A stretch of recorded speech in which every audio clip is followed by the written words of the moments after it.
everyone. Ty and Jared from Cape Town, etc. here. Welcome to our podcast. So, can we talk about Kate Renata and the ticket saga? I feel like before we get into the tickets and the concert, I feel like we're in a good space in Cape Town in South Africa where there's a lot of events upcoming. Fair point.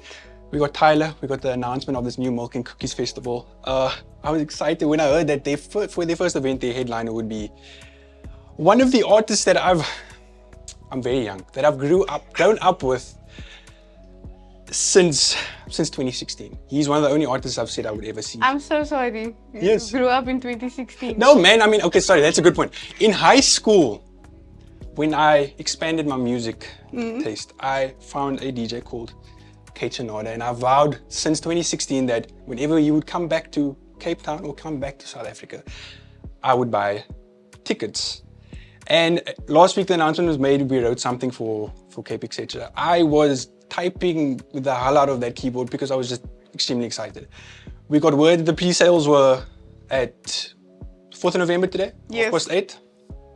Okay, I asked my girlfriend to stay in, because they do this thing on Howler, on the ticketing system, where you have to stay in a queue. So we stood in the queue since 6 o'clock this morning, she did. And then the site crashed when the tickets were available. So we waited till 12 o'clock when it was the new rollout. They said they gave an announcement that they were going to restart at 12, right? They did, yes. And the pre-sale tickets for today was 500 Rand. I was mentally prepared for that. Budgeted and everything. We got phased out of that one. I now had to pay 850 Rand. But I did it knowing that I would see this artist in January, or the 5th of Jan, one of my favorite artists. And I know people that now are going to see Tyler, they're going to see Kate Renata, they're going to see Chris Brown. Yes. And I think that's a very exciting thing that South Africans and Cape Townians have to look forward to, because I feel like we've been craving big concerts, big events, and international artists, because we have this mentality where we basically create these fandoms. And I don't think international artists realize that we are really devoted to them. Which is an interesting point, because like if you look at TikTok and that level of like breaking the boundary between an artist and a fan, like thanks to social media, there's that line is quite blurred, you know? So there are people that are inside the superstars' DMs, and they are there every day saying like, can you please come, or like, oh, can you, and you know, all those funny, like those viral TikToks where it's like, oh, I asked so-and-so to be my prom date, and it works. So in my head, why not get them to come to South Africa in the same manner? Exactly. I was one of those people back in 2016 to say, you know, when it's their birthday, I would say happy birthday, you know. Did you ever get a response from anyone? No. There was a South African DJ that liked it. Oh, please. I stopped doing that nonsense. No, as you should. I feel like you need to separate. When you idolize these artists, it can really suck you in, and it's a black hole, and you feel like they owe you something. And their music owes you something, or you think you know them because of their music, and it's not really like that. I think they try and do that with their music. Like a lot of their music is themselves, but that doesn't mean you know them. So by me and by people, you know, DMing them to say come to Cape Town, or I mean that's still fine, but like happy birthday, I think that makes it. Yeah, because I mean like. But clearly you saw my DMs because he's coming, so I mean it sounds crazy, but you know what I mean. And I think it's very exciting. I want to pause you there. Yes, please do, because I'm gonna. You're gonna yap yourself. I'm gonna yap. I just want to know, are you planning to be his boiler room girl? If he allows me on stage. No, I didn't get those VIP tickets. But I feel like there's gonna be a lot of people on stage with him to mimic that sort of boiler room vibe of people around him while he's DJing. No, fair point. I'm excited. I mean, it's on the ostrich farm, it's out in the open.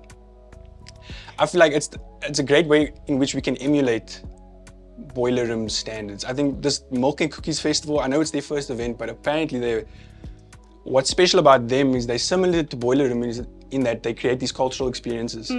So it's not just the festival, if I remember correctly. There's actually, I think, fashion pop-ups, there's exclusive yacht events as well. That's what's exciting. I think they understand or they're tapping into at least the culture of Cape Townians. I mean, we moved. There's this saying that we need more plumbers and less DJs, and I think that explains the situation in which we are a melting pot of creatives. 100%. We got DJs, we got fashion, we got designers, we got the broke movement, we got all those things. And I think by Milk and Cookies, which is an American-based festival, by them setting this up for us, it not only do they understand that we're craving concerts and we're craving entertainment, they also see that South Africans have something to say in their art and in their work. So I'm very excited. But to basically just give some background of Kate Sonata before we get into the nitty-gritty. Yes, he's a Haitian Canadian artist, Grammy Award winning, some of my favorite albums. And I think why South Africans and Cape Townians, why we flocked to get these tickets is because his style is very similar to Amapiano in the sense, not too similar, Amapiano in the sense of the drum movements and the swing aspects. So I know the swing drum patterns are Haitian, but South Africans use it in their music. And we tend to, again, relate to his music because it sounds very, not that Haitian in like Africa. It's Afrobeats kind it's of Afrobeats, vibe, it's funk. So I think that's that's why we relate so much to him. And that's why there's so much excitement around this event. It also works because, I mean, for example, look at Tyler, who also is coming to Cape Town, which is also very exciting. I feel like it's been a minute. It's nice to see how Afrobeats and funk and house music is at the fore. Because we're just getting more international artists coming to Cape Town in South Africa that are not inherently a Chris Brown, who happens to come in January as well. No? But not to Cape Town. Not to Cape Town, unfortunately. But again, I can't remember when last I've seen such big events in such close proximity to each other. Yes, because it's all, you know, I think it works because it's December, you know, it means something in South Africa, more so in Cape Town, because the 1st of December work stops, whether you are in the office or not. We are a nation of parties, and so why not capitalize on it, you know, and send all the biggest stars. I mean, in saying that, for example, I think this Milk and Cookies Festival is in January, early Jan. And I've seen a lot of chatter online that's basically saying, you know, this is like, the scheduling was a bit wrong because, I mean, I know payday is either 25th or the 1st, but you know, people's money slowly is going to be used by the end of the month. That makes sense. Fair point. We're broke. You know, because we're going to January at that point. Exactly. So a lot of the chatter online has been, oh, I'm excited for this person, but oh, why didn't you schedule it some other time? I suppose it's whenever the venue's available as well. That's you know? a good point. Which actually, I just wanted to go back to Chris Brown. Apparently that's why they're not coming to Cape Town, or he's not coming to Cape Town, because there literally just wasn't enough timing. So he's only performing once in Joburg. Well, actually now twice, because of the demand for the tickets, which we can get into. I see your face, we can get into it. So he's added another date to Joburg. But now in my head, I'm like, if you can add another date to Joburg, you can come to Cape Town. Was the demand as high? I feel like there's a bit of a disjoint or what's the word? Give me the word. Like a disconnect. Thank you. There we go. There's a disconnect, I think, in that. I don't know if you could. Do you think you could fill out a stadium in Cape Town, or am I speaking? I don't know. To be honest with you, I feel like it's very 50-50. But if he could fill out 1.5 stadiums of Joburg, would he not then be able to fill? I know, but I feel like unfortunately he is just surrounded and shrouded in controvery.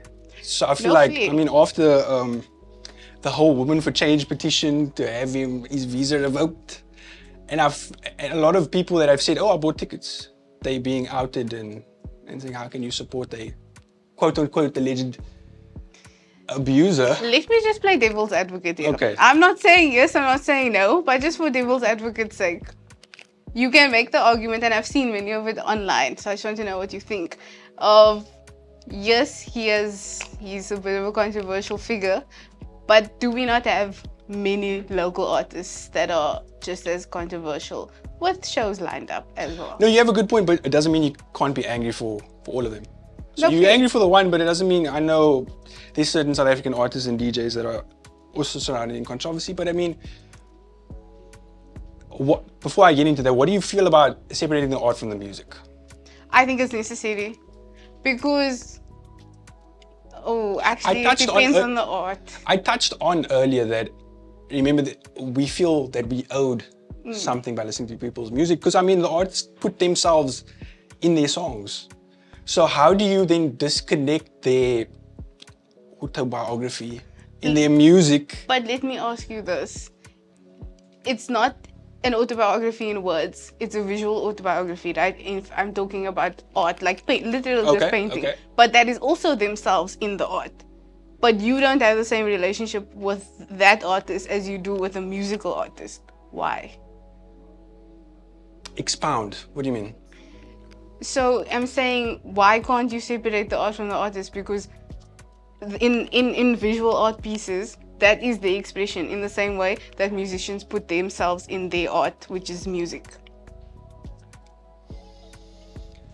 I feel like I'm also contradicting myself, because I feel like we trying to,